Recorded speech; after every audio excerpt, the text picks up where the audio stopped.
tragic ending to a U.S. terrorism operation leads off CNN student news today.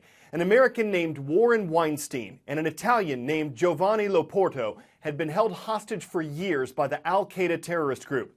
The U.S. government announced yesterday that an American operation in January accidentally killed the two hostages at an Al-Qaeda compound in Pakistan. Some U.S. officials said it was a U.S. drone strike that also killed an American who'd become a leader in Al-Qaeda. Here, they had intelligence indicating that this was an Al-Qaeda compound, but they did not know that you had an American and an Italian hostage there. This is the intense difficulty of doing this, and we've seen risks taken by this administration. Some of those risks worked out. You'll remember with the bin Laden raid, famously, the president was told there was 50% certainty that bin Laden was there. They went in, they found him, they killed him. And here's one with just the worst in collateral damage, that totally soulless term that is used in strikes like this. This is really a worst case scenario here. And I think, the president clearly felt the need to get it out and get it out in public. It is a cruel and bitter truth that in the fog of war generally and our fight against terrorists specifically, mistakes, sometimes deadly mistakes, can occur. As President and as Commander-in-Chief, I take full responsibility for all our counterterrorism operations, including the one that inadvertently took the lives of Warren and Giovanni. In response to the announcement, a legal director with the American Civil Liberties Union said the U.S. quite literally didn't know who it was killing. Warren Weinstein's wife issued a statement saying her family was devastated by the news. She said they were hopeful that the U.S. and Pakistani governments would have done everything possible to secure Weinstein's release, and that no words do justice to the disappointment and heartbreak they're going through. She also said the ultimate responsibility was borne by those who took her husband captive. The European Union's tripling the amount of money it spends on search and rescue operations in the Mediterranean.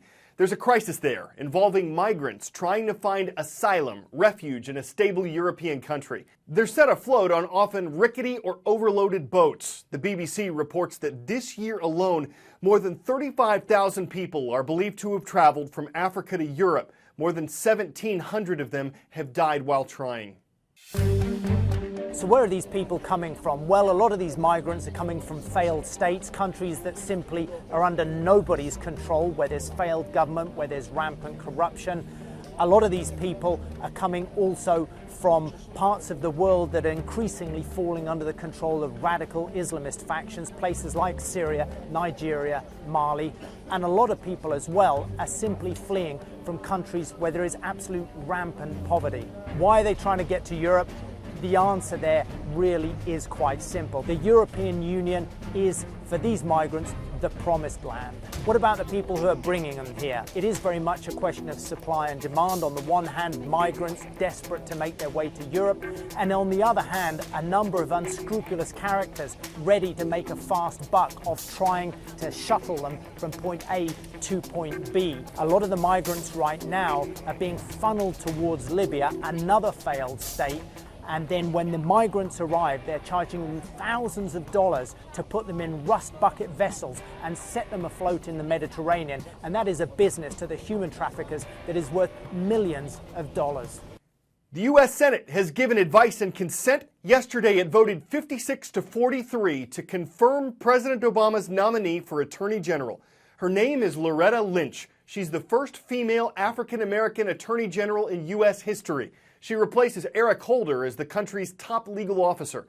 Lynch has served as U.S. Attorney for the Eastern District of New York. She reportedly has a good relationship with law enforcement, and one issue she'll be addressing involves strained relations between some police forces and the communities they serve.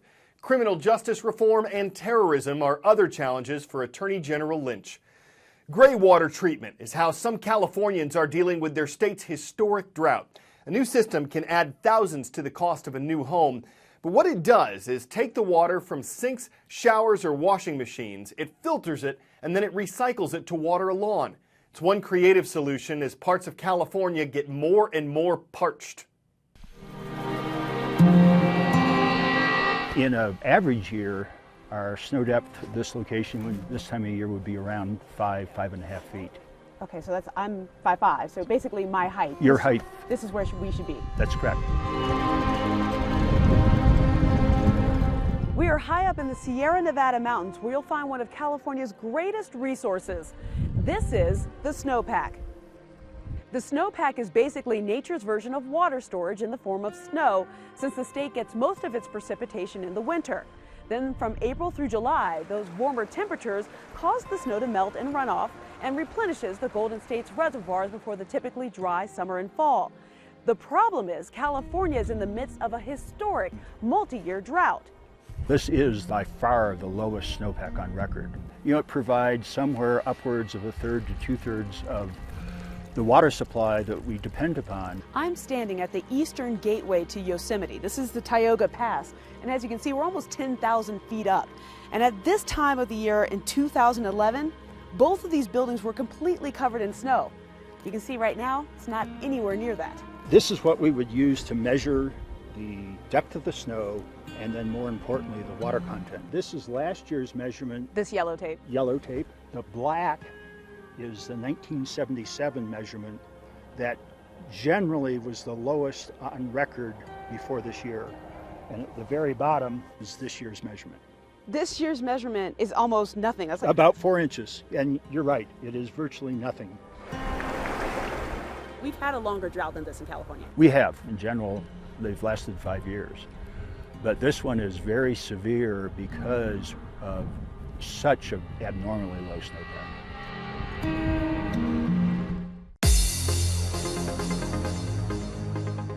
It's time for the roll call. Someone tweeted me that I shouldn't shout that out, but it's just not the same as saying roll call. See, we're excited. The Bearcats are watching today. They're at Bridgeport High School in Bridgeport, Michigan. From Salt Lake City, the capital of Utah, we've got the Warriors of Northwest Middle School. And in Chungcheong, South Korea, hello to everyone at Hwasung Middle School. Thanks for your requests at our website. It has been 25 years since the Hubble Space Telescope was put into orbit. It was named for Edwin Hubble, an American astronomer. And like some of the planets it's photographed, the telescope got off to a rocky start. At first, its mirror was the wrong shape, and it had problems with its solar arrays and gyroscopes. Its first images were fuzzy. Multiple spacewalks were needed to fix it. Once it got going, though, the Hubble, at a cost of $2.5 billion, captured some of the most spectacular photographs of the universe, vastly changing the field of astronomy. Scientists plan to replace it with a more powerful device, the $8.7 billion James Webb Space Telescope, in 2018.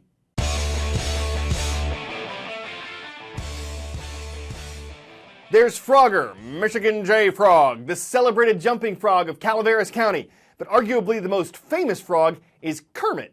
Well, check out his newly discovered look-alike. Found in Costa Rica, it's only about a couple centimeters long, but it doesn't exactly have a short name. Diane's bare-hearted glass frog. Diane's the name of the mother of the scientist who described it, and bare-hearted is for its transparent underside, which lets you see its heart. Not every frog story is that riveting. If Geico has a gecko, Cheetos has a cheetah, and the Muppets have Kermit, maybe this frog could hop in for Coca-Cola. That would be unforgettable, and you know I'm not amphibing about it. CNN Student News is jumping into the weekend. Fridays are awesome.